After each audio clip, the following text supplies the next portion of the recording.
नितेंद्र जी, केशव प्रसाद मौर्य ने कहा कि भाई अखिलेश जी की विचारधारा अचानक से बदल गई, लग रहा वो संघ के प्रशंसक हो गए, भागवत जी के प्रशंसक हो गए हैं, तो उनको आरएसएस ज्वाइन करके तुरंत शाखा में जाना चाहिए। हालांकि मैं कहूँगा अभी ठंड ज़्यादा, अभी शाखा में जाने का ठीक नहीं है, सूर्य उत्तरायण हो जाए उसके बाद ठीक है, मकर संक्रांति पर। अभी तो बहुत ठंड है, अभी जो संघ के पुराने तपोनिष्ठ हैं वही जा सकते हैं 4 बजे से, बाकी नए आदमी को जाड़ा लग जाएगा। नितिन जी। जी धन्यवाद अमिताभ जी। जय संविधान। सबसे पहले तो इसी सवाल का जवाब देंगे कि जो केशव जी ने बयान दिया है, वो उन्होंने लगता है कि भागवत जी को या तो समझा नहीं है या उनकी बात को नहीं सुना है, या तो उनकी उन्होंने शिष्यता छोड़ दी। चूंकि ये लोग तो भी घुटने के बल सुबह से दंडवत होने जाते थे और दम भरते थे कि हमारा मदर संगठन आरएसएस और मोहन भागवत हमारे परम आदरणीय, परम पूज्य, प्रातः स्मरणीय, संध्या वंदनीय, सब कुछ तो वो रहे। आज उन्होंने वो अपनी विचारधारा से इतर बयान दिया है, उन्होंने समाजवादी विचारधारा का बयान दिया है, तो उनको सलाह भागवत जी को देनी चाहिए, वो जाकर समाजवादी पार्टी ज्वाइन कर ले। उन्हें अखिलेश जी को बयान है, उन्होंने तो हमारी विचारधारा का बयान दिया, हमने स्वागत किया। बिल्कुल जो संवैधानिक बात है कि इस देश में संविधान ये कहता है सबको अपनी अपनी तरह से पूजा पद्धति का अधिकार है, विश्वास का, उपासना का, अभिव्यक्ति की सारी जो आजादी है उसी के तहत। और दूसरा जो कानून सम्मत बात है, प्लेस ऑफ वर्शिप एक्ट 1991, जिसमें कहा गया था कि 15 अगस्त 1947 के बाद एक्सेप्ट राम मंदिर को छोड़कर जो जिस संप्रदाय के पास है, चाहे सिख के पास है, ईसाई के पास है, बौद्ध के पास, उसकी प्रकृति में कोई परिवर्तन ना किया जाए। और अमिताभ जी अगर इसके पीछे चला जाए तो 2024 साल पहले इस देश में एक भी चर्च नहीं रही होगी, क्योंकि ईसाई धर्म नहीं था। 1400 वर्ष पूर्व मोहम्मद साहब का जन्म नहीं हुआ था जब, तो एक भी इस्लाम का कोई मस्जिद नहीं रही होगी। 500 वर्ष पूर्व जब सिख धर्म नहीं था तो कोई गुरुद्वारा नहीं होगा। तो जितने गुरुद्वारे बने हैं, जितनी चर्चें बनी हैं, जितने मस्जिदें बनी, वो कहीं ना कहीं तो किसी की जगह बनी होगी, क्योंकि इस देश में जब सनातन था और हर जगह सनातन कण में व्याप्त है। तो ये किन परंपराओं में कैसे कैसे यहां तक आया। अगर देश में शांति बनानी है तो जो संविधान बना 47 के बाद से देश आजाद हुआ, भारत हुआ, तो भारतीय परंपरा में जो व्यवस्था है उसको मुझे लगता है सबको मानना चाहिए, सिरोधार करना चाहिए। जैसे आपने कहा जहां प्रतिष्ठा की बात है, राम जी की प्रतिष्ठा का मामला था, सब लोगों ने जो रास्ता अख्तियार किया, संवैधानिक रास्ता था, आप न्यायालय में गए, जिला अदालत का फैसला आया, हाई कोर्ट का फैसला आया, अंततः सुप्रीम कोर्ट का फैसला आया, कम समझौता भरा। वहां भी आया कि इनको चलो यहाँ मस्जिद का जगह दे दो, रामलला विराजमान को ये जगह दे दो और निर्मोही अखाड़ा को ये दे दो, सब लोग मिलकर एक सहमति थी ये जगह छोड़ दो, यहाँ रामलला का भव्य मंदिर बन जाए। देश में किसी को नहीं आपत्ति हुई, सबने सिरोधार किया, सबने सम्मान किया। अगर जो सिर्फ 2 स्थानों की बात हो रही, उसी तरीके उसी रास्ते को अपना लो। उसमें इनको अधिकार किसने दिया कि डंडा लाठी लेकर के जाओ फिर तोड़फोड़ करो, देश में दंगा करो? अरे संवैधानिक रास्ता भी तो है कोर्ट का, कर लो। ठीक है, अगर आपको चीजें मिल जाएगी तो इसमें किसी को कोई आपत्ति नहीं है। लेकिन जो केशव मौर्य ने ज्ञान दिया है, तो केशव मौर्य को अभी सुबह शाखा में जाना चाहिए और अपना बौद्धिक बढ़ाना चाहिए कि उन्होंने आरएसएस की भाषा का बयान दिया है कि देश की राष्ट्रीय एकता और अखंडता को बढ़ाने वाली, बंधुता को बढ़ाने वाला बयान दिया है, और उस बयान का स्वागत होना चाहिए। और अगर उनको दिक्कत है तो फिर आरएसएस प्रमुख को कहें कि वो समाजवादी पार्टी में है, हम लोग सदस्यता दिला देंगे और उनको संरक्षण बड़ा सम्मान देंगे। ठीक है, लेकिन वो तो ठीक है, अशोक जी ने बता दिया कि वो तो गैर राजनीतिक संगठन है, इसलिए वो तो पार्टी कैसे ज्वाइन कर सकते हैं भागवत जी। खैर, मैं नितिन जी ने 3 बातें उठाई, वो उन्होंने भी उठाई और अक्सर लोग उनको उद्धृत करते, इसलिए उन पर मैं एक टिप्पणी करके उपाध्याय जी के पास जाऊंगा। अशोक जी आप भी सुनिएगा, बहुत महत्वपूर्ण बात है ना। पूजा स्थल कानून की चर्चा होती है कि उसमें ये लिखा कि जिसके पास कब्जा है, नहीं, ये गलत है। कब्जा कोई वैलिडिटी नहीं होता किसी चीज का, कब्जा तो जबर का भी हो सकता है। पूजा स्थल कानून कहता है 15 अगस्त, अशोक जी सुनिएगा, 15 अगस्त इस संघ को भी सुनना चाहिए, 15 अगस्त 1947 को जिस पूजा स्थल की जो प्रकृति है वही प्रकृति रहेगी, प्रकृति में परिवर्तन नहीं होगा, उसके नेचर में, करैक्टर में। ठीक, मैं पूछना चाहता हूं इस देश के सबसे बड़े बड़े विद्वानों से कि 15 अगस्त 1947 को किसी पूजा स्थल के प्रकृति को लेकर विवाद है, कौन सी मानी जाएगी? रामलाल की कही मानेंगे कि रज्जाक की कही मानेंगे, या अदालत की कही मानेंगे? कैसे बैन हो जाएगा? जैसे मैं तो कोई हाथ कंगन को आरसी क्या, पढ़े लिखे को फारसी क्या, तत्काल लो। जैसे ज्ञान वापी में श्रृंगार गौरी की पूजा अर्चना 1993 तक होती थी, उसकी प्रकृति बदल दी गई 93 में। वर्शिप एक्ट कैसे लग जाएगा वहां? कैसे लग जाएगा? वर्शिप एक्ट का ताबीज लिए हर आदमी घूम रहा है, जिसे देखो वो वर्शिप एक्ट पढ़ा नहीं है, लेकिन वर्शिप एक्ट का ताबीज लिए हर आदमी घूम रहा है गली गली, बोले वर्शिप एक्ट ले लो, वर्शिप एक्ट ले लो। भाई लॉलीपॉप बना दिया क्या? ऐसा कैसे हो सकता है? और जहां प्रकृति को लेकर संघर्ष, संभल की शाही जामा मस्जिद जिस पर सर्वे हुआ, नितिन जी आप भी, अशोक जी आप भी, उसमें 2012 तक, सन याद कीजिए, 2012 तक बच्चों का मुंडन होता था, कुआं पूजन होता था, सारे धार्मिक कार्य भी होते थे, हिंदुओं को जाने की इजाजत थी।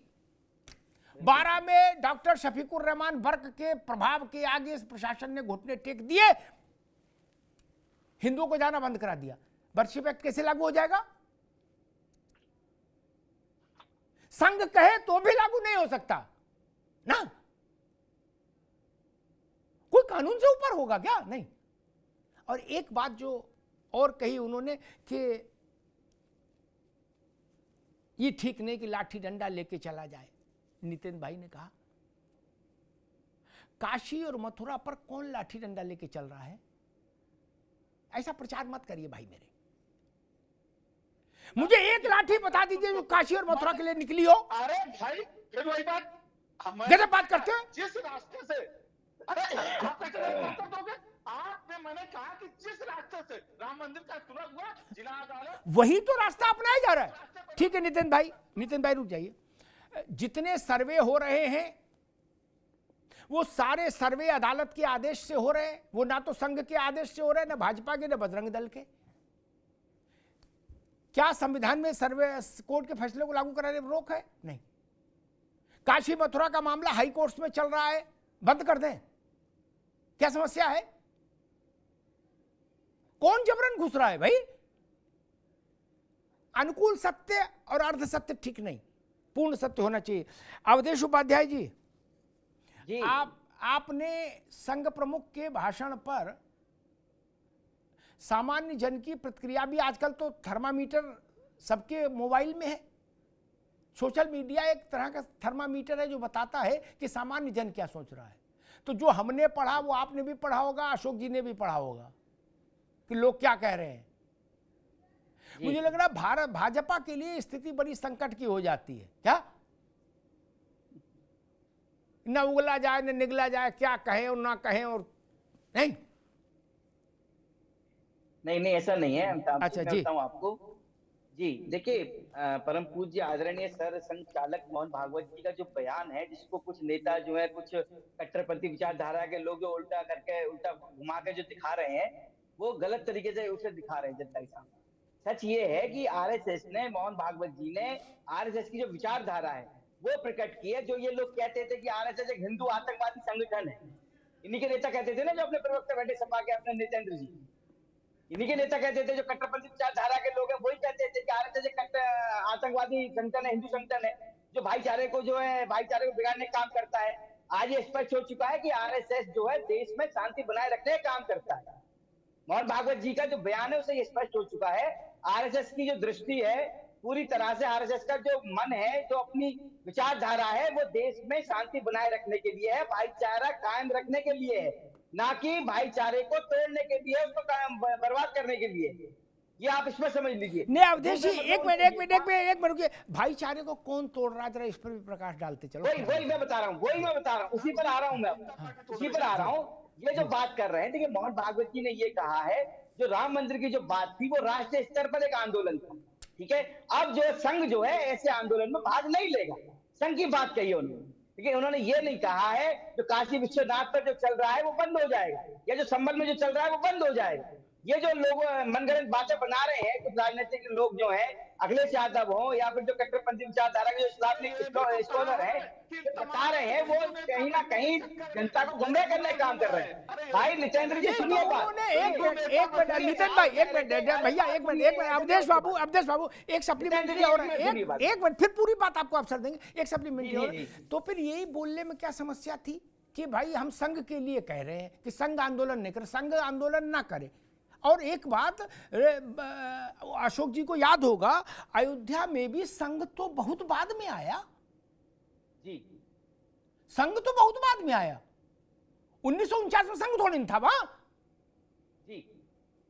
ये क्या क्योंकि संघ के भरोसे अयोध्या चली क्या? नहीं ना, 500 साल में 1.25 लाख हिंदुओं ने प्राण दे दिया, प्राण, पता है आपको? बिल्कुल बिल्कुल। साधु संतों ने बलिदान कर दिया, किसी पार्टी और संगठन को क्रेडिट दे दें क्या? बिल्कुल। संगठन और पार्टी और व्यक्ति सहयोगी की भूमिका में हो सकते हैं, लेकिन वो भारत की चेतना का प्रकाश था अयोध्या। बिल्कुल जी जी, आप बताइए। उन्होंने यही कहा था, उनका कहने का मतलब यही था अमिताभ जी, जो जैसे राम मंदिर को राष्ट्रीय स्तर पर जो आंदोलन बनाया गया था उसमें जो भाग लिया था संघ ने, अब संघ जो है उससे अलग रहेगा, ऐसे आंदोलन में भाग नहीं लेगा। दूसरी बात, एक बात और कही थी उन्होंने, संविधान वाली, कि ये देश जो है संविधान से चलेगा, जो जांचें चल रही हैं, जो जांच होंगी वो संवैधानिक तरीके से होंगी, जो अब चल रही है, लेकिन उसमें बाधा डालने का काम कौन कर रहा है? समाजवादी पार्टी। आप देखिए ना, संभल में पथराव होता है प्रशासन पर, प्रशासन को मारा जाता है, वहां पर पथराव किया जाता है उसके ऊपर, उसको इनाम कौन देता है? समाजवादी पार्टी के नेता। लेकिन जब 1978 के जो बलवा में जो मारे गए हिंदू, उनके परिवार वालों से मिलने तक का समय नहीं मिला अखिलेश यादव जी को। ये बात करते हैं संविधान की, ये बात कर रहे थे शांति बनाए रखने की, कौन सी शांति बनाई थी भाई आपकी सरकार ने? अवधेश बाबू एक मिनट, अवधेश बाबू एक मिनट भैया, एक मिनट यार, अवधेश बाबू एक मिनट। लेकिन जो वो मोहन राव जी ने जो एक बात ये कही, इस वाक्य का अर्थ मुझे समझाओ। कुछ लोग हिंदुओं का नया नया नेता बनने के चक्कर में ऐसे मुद्दे उठा रहे हैं जो हमें कतई स्वीकार्य नहीं, ये उनके शब्द है इन्वर्टेड कॉमा में। ये तो अखिलेश यादव के लिए नहीं बोले, ना इकरा के लिए बोले, ना ओवैसी के लिए बोले। वो कौन लोग हैं जो हिंदुओं के नेता बनने के चक्कर में गलत मुद्दे उठा रहे हैं? देखिए, वो जो उन्होंने कहा है वो उनका व्यक्तिगत टिप्पणी है, लेकिन मैं इतना जरूर कहूंगा, जो ये बात कही गई है, जो कुछ हिंदू एक्टिविस्ट होते हैं जो नई नई चीजें लेकर आते हैं, उनके लिए कही गई है कि ताकि देश जो है गुमराह ना हो, देश में जो भाईचारा है वो बना रहे, किसी तरह की मनगढ़ंत बातें जो करके जो देश को गुमराह करने की कोशिश कर रहे हैं वो ना की जाए भविष्य में। लेकिन ये बात सत्य, ये बात भी सत्य है, जहां जांच चल रही है, जो हिंदुओं के जो मंदिर हैं उन पर जो जांच चल रही है, वो जांच भी चलती रहेगी, संवैधानिक तरीके से चलेगी, संवैधानिक तरीके से वो चीजें ली जाएंगी। ठीक मत सोचिए कि भागवत जी ने कहा है तो भाई वो तो उनमें रुकावट आ जाएगी, वो खत्म हो जाएगी, ऐसा नहीं है।